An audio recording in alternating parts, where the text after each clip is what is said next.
So the beginning of the school year is upon us again. I'm a little bit late for sending cards in my area because they've actually already started, but I know that a lot of areas around the United States don't start until after Labor Day. So it's not too late for you. So the ones that I'm mainly focusing on today would be for teachers. I have several teacher friends that I am, again, late on sending cards to. But I do have some ideas for ones that you could send for your kids that are getting back to school as well. I am going to be using this paper pad that's really, really old from Stampin' Up.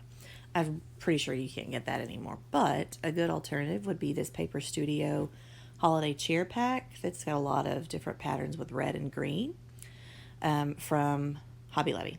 And then the craft paper is also from Hobby Lobby. So I'm going to use that same green for all of the leaves. I'll use the craft paper for part of the card base and for the stem.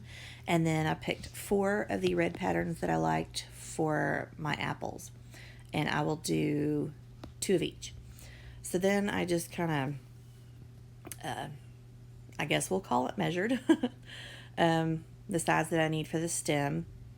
And I cut 8 of those. And I did the same, not the stem, I'm sorry, the leaf. So then I did the same thing for the stem. Now this time I got a little smarter about it. I just folded it several times and just cut along the folds. And again, I just cut 8 of those. And then I went around and did that with my red. Now, for some of those patterns, it does matter how you lay it down. You know, it's going to look a little wonky or a little funny if you just kind of slap it down, however. So I was careful about the way that I, again, we'll call it measured when I cut them. So then I used my Barely Art glue and went around the leaf, and then I do just kind of rub it all over to make sure there's complete coverage, because I want it all the way to the edges, but I don't want, it just so much that it's, oozing out. So then I press my green paper on that area.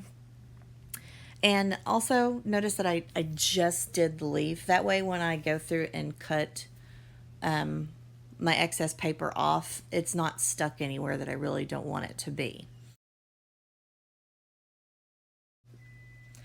Okay, I have all of my leaves glued on, and this is what it looks like once I've cut around the edge. So that's what I'm about to do on one of these.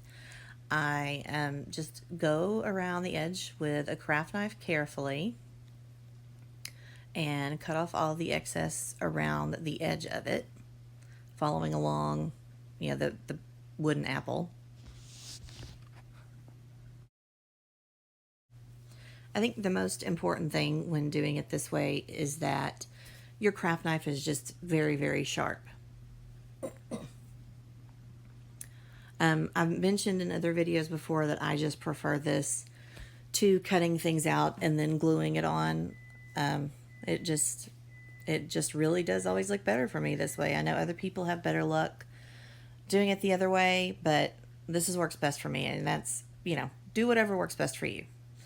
All right, so then I flip it over and just kind of continue to follow along, the leaf, and cut the rest of it that's on the front. And since I didn't glue anywhere else, none of it is stuck there. So then I just go around and do that on all the rest of them. I started out doing this assembly line style, meaning that, I glued everything on first, and then I cut everything out for the leaf. And then I was going to do that for the stem. I was going to glue all the stems and then cut them out, and then glue all the apples and then cut them out. Eventually I did kind of reach the point where I was like, I just want to get one done. So then I started gluing on all of my stems, and I lost a lot of footage there somehow. All right, so I showed you cutting out the stem kind of in real time, so I didn't figure you needed to see not the stem. Why do I keep doing that? I don't know parts of the apple anymore, I guess. All right, so I did it with the leaf in real time. I didn't think you needed to see it with the stem and everything else in real time, so I did speed all the rest of this up. So again, I just cut out all the stuff that was unnecessary.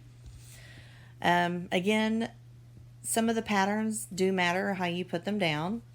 So, just careful when I measured it. I feel weird calling that measuring, but anyway, and carefuling. I cannot talk this morning. Careful when I'm putting it down. So I did the same thing on the apple. I put the glue all over everywhere, and then I spread it out with my finger, making sure it went all the way to the edges. And I was careful not to go up over the stem too much. Yeah, I don't mind a little overlap, but I really didn't want, it glued anywhere that I didn't want it to be. So I was just really careful where I put my glue. So then I go around and trim along the outside of my apple. I got a little bit carried away here in a second, and yeah, right there. I actually trimmed off some of my apples. So, um, you know, you want to be right up next to the apple, but don't cut your apple. Okay, so I did actually already finish the other apple. So if you're wondering why the pattern looks different, that is why.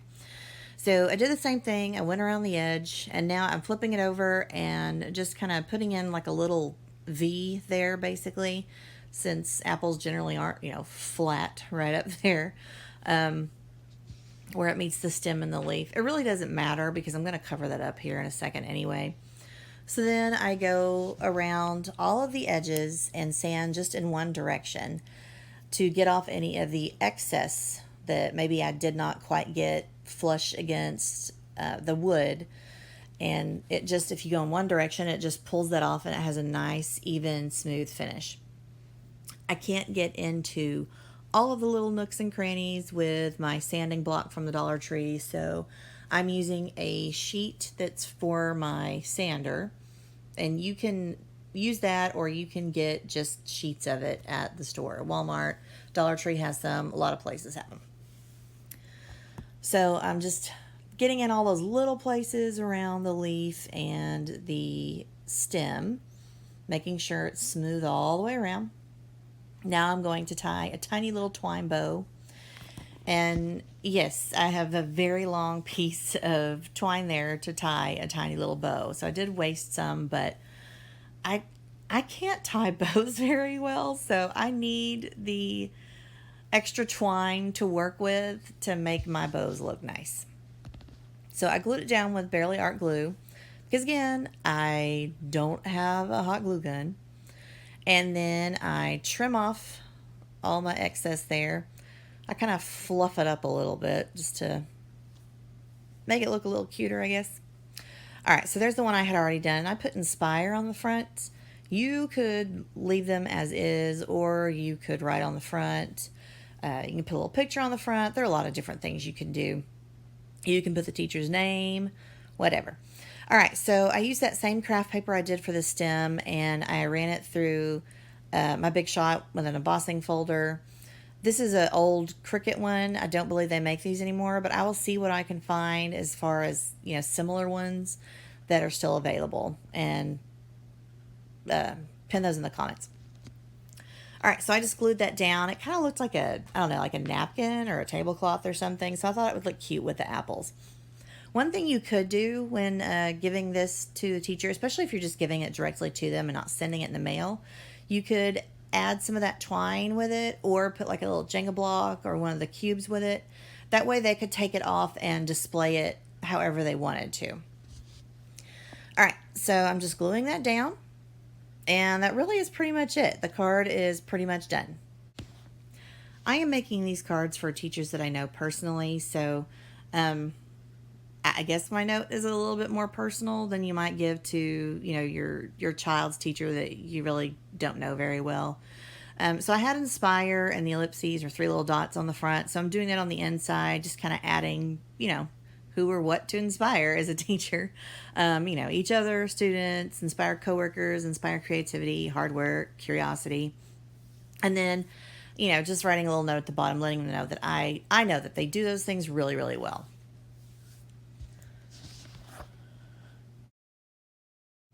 And there you have it. It's all done. A very simple card.